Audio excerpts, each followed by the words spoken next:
Perubahan iklim telah merendam 11% daratan Pulau Pari. Tanpa upaya perbaikan, maka pada tahun 2050, pulau di Kepulauan Seribu Jakarta itu kemungkinan besar akan tenggelam.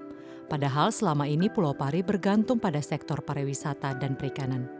Salah satu yang dianggap berkontribusi memperburuk krisis iklim adalah perusahaan semen asal Swiss Holcim Limited. Itulah sebabnya Asmania dan 3 warga lainnya menggugat Holcim ke pengadilan Swiss Januari 2023 lalu. Holcim itu menyumbang emisi terbesar yang mengakibatkan perubahan iklim yang terjadi di Pulau Pari kayak gitunya. Langkanya ikan kayak gitunya.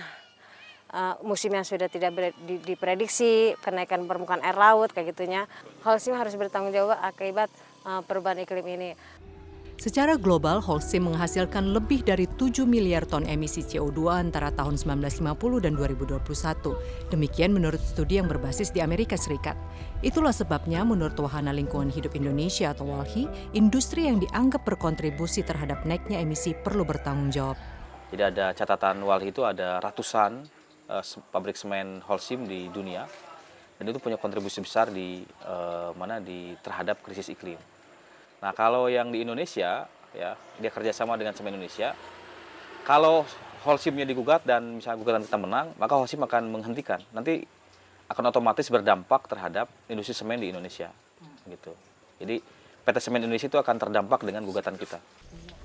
Kemanapun mata memandang, upaya untuk mencegah air laut yang naik ke daratan terlihat jelas.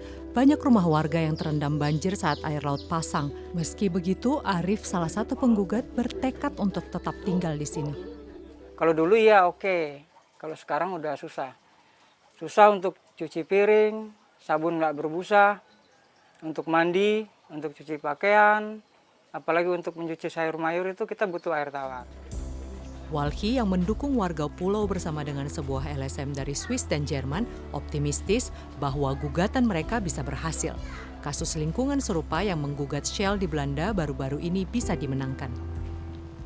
Nggak bangkrut. Kan tuntutan kita hanya 3 toh. Mitigasi, adaptasi, sama loss and damage. Gitu. Artinya kita ingin memberikan koreksi terhadap mode produksi yang ada, bukan membangkrutkan. Justru mengajak untuk mengoreksi bisnis yang kotor. Keempat warga pulau tersebut menuntut ganti rugi sebesar 238 juta rupiah untuk kerugian dan kerusakan yang mereka alami. Jumlah yang relatif kecil, namun bagi nelayan jumlah tersebut cukup besar. Seharusnya sudah semestinya mereka bertanggung jawab dengan apa yang sudah mereka perbuat.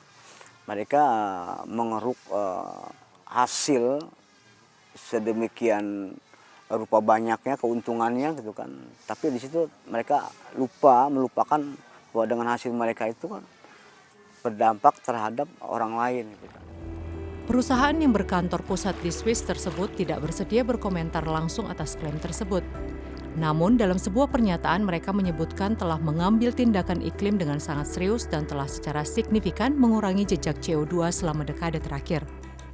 Holcim menyatakan tidak percaya bahwa kasus pengadilan yang berfokus pada satu perusahaan adalah mekanisme yang efektif untuk mengatasi kompleksitas perubahan iklim global. Dibutuhkan setidaknya 4 tahun hingga gugatan ini diproses ke pengadilan tinggi di Swiss. Namun, tuntutan agar perusahaan semen itu mengurangi emisi karbon secara cepat diharapkan dapat membuat perubahan jangka panjang. Gugatan ini dianggap bisa mewakili masyarakat di Kepulauan Seribu lainnya karena krisis iklim tak hanya mengancam Pulau Pari tapi juga mengancam keberadaan 83 pulau kecil lainnya.